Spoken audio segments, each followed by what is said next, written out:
Hello, folks. My name is Dane Banks, and I'm a senior biochemistry major at the College of St. Scholastica. I am taking the cell biology course with Professor O'Brien, which is where this presentation came from. The presentation that I'm about to give is about pepsin, which is the primary digestive protein in the stomach. It can be found in numerous animal physiologies and is present primarily in humans. So to begin this presentation, pepsin is a very core component in the digestive system in which it digests proteins. And the 326 amino acids that comprise of pepsin, they have multiple sequences that are also cleaved from it in order to reach this point. So we're going to then move on to the gastric chief cell, which is in the top right here. Gastric chief cells are where pepsin is created.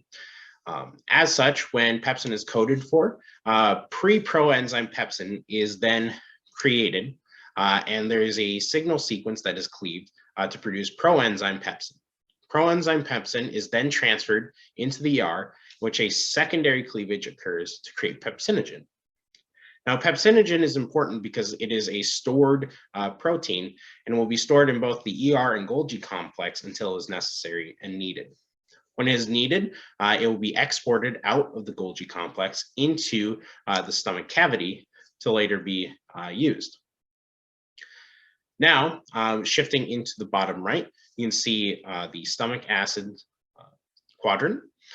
Now, when pepsinogen is entered into the stomach acid, there's a couple major things to consider. First off, stomach acid has all kinds of different compounds in it, ranging from proteins to lipids to other particles that we use to eat.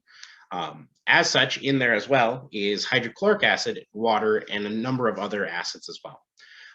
Parietal cells, which are also located in the stomach, are primary concern with releasing hydrochloric acid in order to lower the pH. And the pH range is generally anywhere between 1.8 to 3.5, though it can extend past or lower than those ranges. Now, it's important for pepsinogen and pepsin because pepsinogen, when it enters into a region that has a 1.8 to 3.5 pH range, it will then cleave its internal sequence in order to have an open cavity, in which case we'll be able to have active pepsin.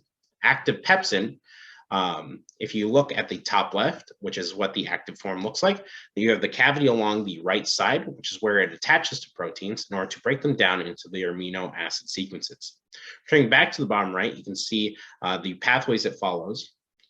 And as it digests it, it breaks it down into amino acids so our body can properly digest them. Now, the important aspect here is that eventually active pepsin will be brought out of the stomach. It will be carried along with other proteins, water, all kinds of things. And when it leaves that area, and that's where you get into the duodenum and later digestive tracts. It would not be a good thing if pepsin in its active form went down the entire tract, because any embedded proteins would also be a target for active pepsin to digest. So it's not something you want. So you need some way to deactivate it and denature it. That's where the duodenum comes in. When the pH changes in the duodenum, generally the pH will rise into a more neutral basis. Active pepsin is no longer able to remain in its active form when it reaches a pH of 3.5 to 7. When it reaches this range, it becomes inactive and theoretically can be reactivated if it re-enters the stomach acid, or if it continues down and the pH rises into basic levels, the inactive pepsin will then break itself down and cleave itself in order to denature itself. This pepsin can then be absorbed by the digestive tract and reused.